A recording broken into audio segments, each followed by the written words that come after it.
Assalamualaikum warahmatullahi wabarakatuh. Perkenalkan, nama saya Muhammad Yazid Al-Bustami. Di video kali ini saya akan sedikit menerangkan tentang suatu materi yang berkaitan dengan tugas UAS saya di dalam mata kuliah Perekonomian Indonesia dengan materi yaitu kebijakan ekspor dan juga impor. Nah, sebelum masuk, di sini ada pendahuluan ya teman-teman. Sudah tidak asing lagi di antara kita mengenai pentingnya kebijakan ekspor dan juga impor dalam konteks ekonomi dan perdagangan internasional, serta landasan untuk memahami kebijakan yang lebih spesifik yang diuraikan dalam dokumen selanjutnya. Nah, selanjutnya di sini kita langsung saja di dalam masuk ke dalam pengertian daripada ekspor. Nah, apa sih ekspor itu ya teman-teman? Mungkin kita masih bingung apa itu ekspor, apa itu impor, dan juga apa sih kegunaannya. Nah, di sini pengertian ekspor adalah suatu aktivitas mengeluarkan barang dari daerah pabean disebut ekspor. Apa itu daerah pabean? Secara sederhana, daerah pabean adalah merupakan suatu daerah milik Republik Indonesia yang terdiri atas wilayah perairan darat dan udara di dalam zona ekonomi eksklusif ataupun ZEE. Nah, sistem perdagangan dengan cara mengeluarkan barang-barang dari dalam negeri ke luar negeri dengan memenuhi ketentuan yang berlaku juga dapat disebut sebagai kegiatan ekspor. Sebagai salah satu sektor perekonomian, kegiatan ekspor menduduki peranan yang cukup penting melalui perluasan pasar di beberapa negara. Nah, selanjutnya apa sih tujuan dan juga manfaatnya ekspor? Di sini ada 4 tujuan dan juga manfaat daripada ekspor.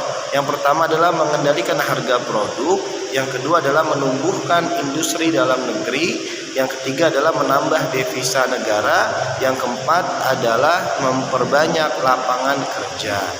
Nah, selanjutnya di sini ada komoditas ekspor Indonesia. Indonesia sebagai negara berkembang memiliki 5 komoditas ekspor paling besar. Nah, di sini adalah tentang daripada produk ataupun barang-barang yang besar yang negara Republik Indonesia ini mengirim keluarnya. Yaitu pertama ada produk tekstil, kemudian ada karet, yang ketiga ada kelapa sawit, yang keempat ada produk hasil hutan, yang kelima ada kakao. Nah, di sini sudah kita pahamin yang namanya ekspor adalah suatu pengiriman barang dari dalam negeri ke luar negeri, seperti itu. Mudahnya dipahamin bahwasan ekspor itu adalah suatu aktivitas ekonomi yang mana suatu negara atau wilayah mengirim barang yang dihasilkan oleh tempat tersebut kepada tempat lainnya ataupun negara lainnya. Nah, di sini selanjutnya ada pengertian impor. Apa sih impor itu? Impor adalah suatu aktivitas atau kegiatan memasarkan produk barang dari daerah pabean atau membeli suatu produk barang dari negara lain untuk memenuhi kebutuhan dasar dalam negeri disebut dengan impor. Perdagangan yang dilakukan dengan cara memasukkan barang dari luar negeri ke dalam negeri ataupun ke dalam daerah pabean Indonesia dan mematuhi ketentuan peraturan perundangan disebut transaksi impor. Nah, kemudian juga sama seperti sebelumnya di sini ada tujuan dan juga manfaat. Nah, sekarang bagian manfaat dan juga tujuan impor. Yang pertama di sini saya tulis ada 3 bagian. Yang pertama adalah tentang memenuhi kebutuhan dalam negeri. Yang kedua ada yang namanya memperkuat posisi neraca pembayaran. Yang ketiga ada yang namanya mengurangi keluarnya devisa ke luar negeri. Nah, di sini ada prosedur ekspor dan juga impor. Tidak sembarangan dari suatu negara ataupun wilayah mereka melakukan aktivitas mengirim ataupun menerima barang daripada luar wilayah lainnya ataupun negara lainnya.